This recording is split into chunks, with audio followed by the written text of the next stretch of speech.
What's up, everybody? Welcome back to the Dr. Quack podcast. Thank you for tuning in. If you can, like, share, subscribe this video. I'd really appreciate it. Love to get my views up. Would love to see people's opinions of my opinions, because this is what it's all about. But this episode is dedicated to my Aunt Mary. Happy birthday. Yesterday was Halloween. It was her birthday. And she was one of the people in my life that really kept me going in the professional wrestling world. Her and my grandfather, they always loved it. We'd watch it when I was a kid. But even when it got bad, past the Attitude Era, she would be the one there to make sure that I was always watching. Because she would ask me questions, and she had some of the wildest views on professional wrestling. And it was definitely one of the best conversations you can have with someone. You know, as someone who thinks outside the box, a lot like myself. But today, we're going to cover Crown Jewel. We're also going to cover the trade deadline in the NFL, and I will give you my picks. But first, we're going right to Crown Jewel. We're going to discuss this here. Let me tell you, this is a spoiler alert, okay? So if you have not watched Crown Jewel, I suggest you watch it because I'm going to go over it. I don't want to make anybody mad. You've had enough time. I know. It was on at 1 o'clock yesterday in the afternoon.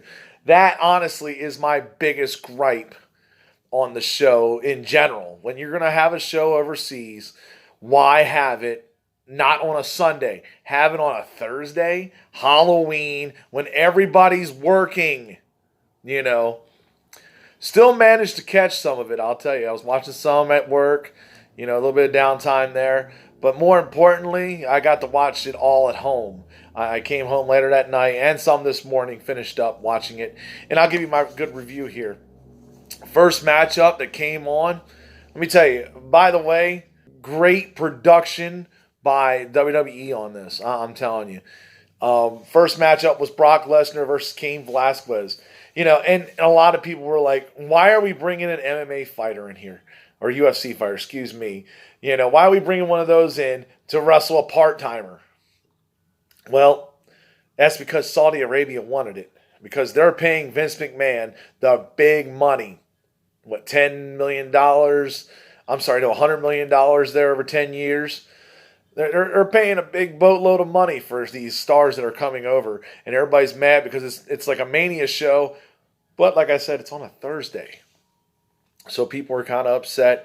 But let me get down to that match. Let me tell you, as expected, Brock Lesnar goes about 5 minutes. I mean, good God. Don't wrestle for 10 minutes, Brock. I love you. You're one of my favorite people to watch. It's just the dominance. And he had a UFC-style match. And, of course, he made him tap out to the Kamara lock. You know, which and it was funny because I was thinking it as it happened. I was like, okay, this is probably going to happen now, the Kamara lock tap out. You know, Rey Mysterio in there going in with his shots with a chair, you know, after the match, getting thrown over the top rope. I'm telling you, Lesnar is a beast. Paul Heyman, of course, with the stick. You know, that match, I'm going to give that what I expected, about a B. I'm going to, you know, I didn't expect it to be first, but as soon as they called it on, you know, the show, as soon as I found out it was first match, I was like, yeah, this is going to be a quick one. Because that's Brock Lesnar-esque right there. First match is always quick for him. If it was more main event, they might have went about 20 minutes, I think. So moving on, you know, you have the tag team turmoil, which, you know, you saw a lot of great tag teams. And, of course, tonight you've got the Revival taking on the New Day in a rematch for the tag team titles. Neither one of them won, of course. Of course, who wins? The OC. You know, they came in pretty much last and beat up the Viking Experience at the end. You know, overall, it was a good match. It was, you know, it was funny because I'm sitting here with family and we're all going, oh, there's a filler tag team, right? There was plenty of filler tag teams on this card. I get it. Not everybody wants to go overseas and wrestle in Saudi Arabia. So you've got to have these filler tag teams. That's why they're signed, you know, for this kind of event. So, you know, overall, I'll give that, you know, about the B. You know, it was above average. It wasn't nothing spectacular, but, you know, it was decent for what it was. You know, then now they got the OC over here, the original Bullet Club here, as they like to call themselves. The original club, the best tag team in the world. You know, but let's break it down here. Mansoor and Cesaro. If you want to get a pop, be this guy. I'm telling you. Be Mansoor. I think that's how I say it. Name Mansoor? Yeah. You get big pop there. I mean, good God. He is the hometown hero in Saudi Arabia. And he worked a good match. I mean, I had a lot of respect for it. I thought that it was a really solid, workable match. You know, he looked good. Cesaro looked good. The fans were lit up for it. Let me tell you, this is why. I'm going to break this down here. Fans in America versus fans in Saudi Arabia. The IWC complains about everything that happens. Fans in Saudi Arabia were enjoying the entire show. I didn't see no booing, that was unexpected. They were happy. They were excited. But of course Mansoor went over top on that one. Overall, I'll give that the B-. I think this was a really good show, in general. But a lot of B matches, B+. My next one now. This one to me gets an A. Okay, and this broke a lot of barriers, including being the first female match to ever happen in Saudi Arabia. Female competition. It's liberating to see that. Now, that part was good. What's funny is, it's Natalya versus Lacey Evans. They're both dressed up coverage on their whole body. Not like they normally wrestle. They had t-shirts on. Lacey Evans was not the same character. Like, this was not following the storyline from last week where they had a good rivalry.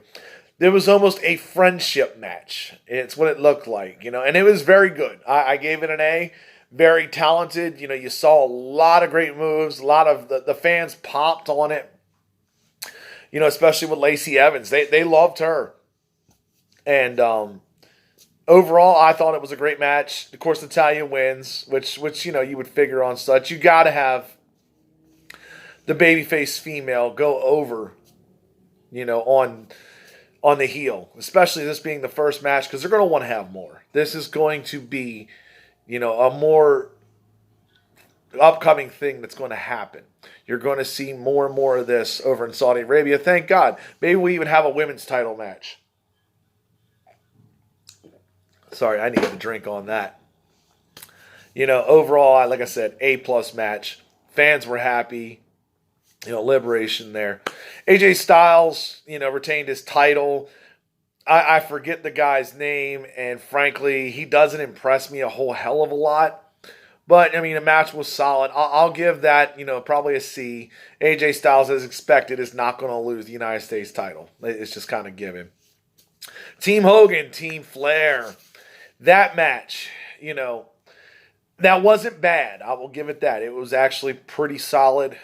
The ending I thought was really good. Of course, Roman Reigns hits his spear, but you see guys out there like Ricochet, and you've seen Chad Gable, and Ali doing their flips on the big guys and knocking them down to set this up. That was a great finish. Team Hogan won. Team Flair, big men looked really good. Of course, the big rivalry between Rusev and Bobby Lashley is going to be showcased in this. Poor Rusev here got a cheating wife. That whole storyline, which, if you haven't heard, Bobby Lashley has got death threats because of this storyline. That is when you have reached the top of heat. When you have pissed off the fans that much that you're receiving death threats, it means you're doing your job. And I'm very proud of Bobby Lashley for doing this. And I'm very proud of Rusev, for being able to stomach this. This is not an easy thing. Your real life wife in a storyline cheating on you with another wrestler. Believe me, I don't know how he does it. That is a difficult thing to do. So kudos to him. But overall, Team Hogan, they did really good. Team Flair, looked solid out there. Ric Flair got his money to cover his IRS bill and whatever else. I'm sure he got paid pretty high. Him and Hogan probably got about, I'm going to guess, $3 to $5 million each. Just a guess. I'd love to find out the actual numbers. If you have them, please put them in the comments. I will appreciate it. Moving on here. Tyson Fury, Braun Strowman. I'm sorry, that match wasn't horrible, but it wasn't great. You know, that match right there, I get why they had it because they wanted to see, boxing and MMA fighters. So, again, Saudi Arabia paid for it. Book it, right? The guy just got done with a fractured orbital bone and still had this match with Braun Strowman. For that, I give him credit because that match, where he got him with the win, he got him with the punch, knocked him out. Braun Strowman, of course, came in after a match, gave him a power slam, So considering everything, I'll give that about a C+. I mean, it could have been better, but were you really expecting better with this? No. I was expecting Braun Strowman to win, but, they decided to, cater to the boxer, cater to the star. Like I said, the Saudi Arabia shows, to me, don't count towards any storylines. Majority of the matches, they're just matches. They're almost like, mashups. Except for this one.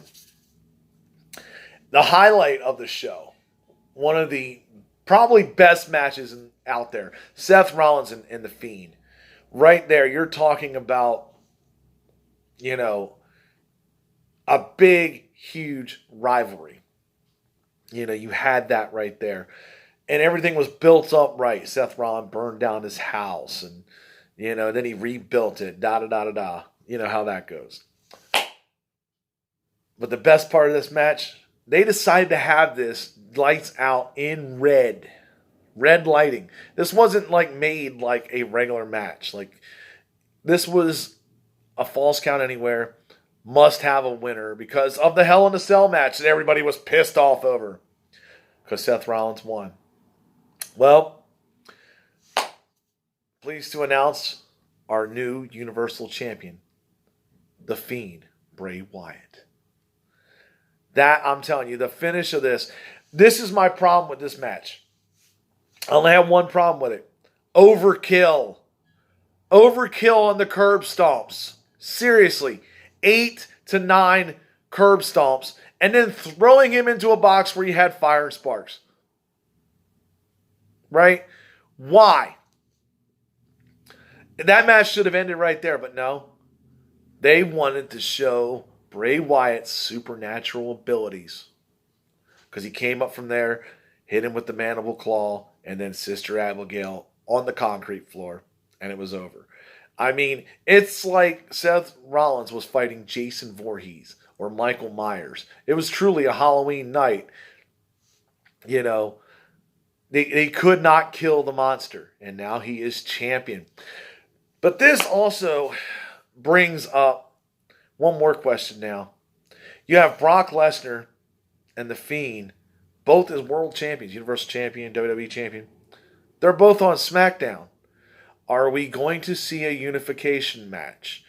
I saw this a little earlier on the internet, and I went, it's a damn good possibility. Because if you have a one world champion, if you have the best, they can go on both shows. I think that's what they should do. Because when WWE merged with WCW and that ended, and they had the undisputed champion, I thought that was better than having a Raw champion, SmackDown champion. That right there defined who was the best. And you saw more of the champion, which was great for television. I mean, Undertaker, Hogan, Triple H, Jericho really started on that. Overall, though, I'm going to give the show itself I'm going to give it a B+. I'm going to give it a B+.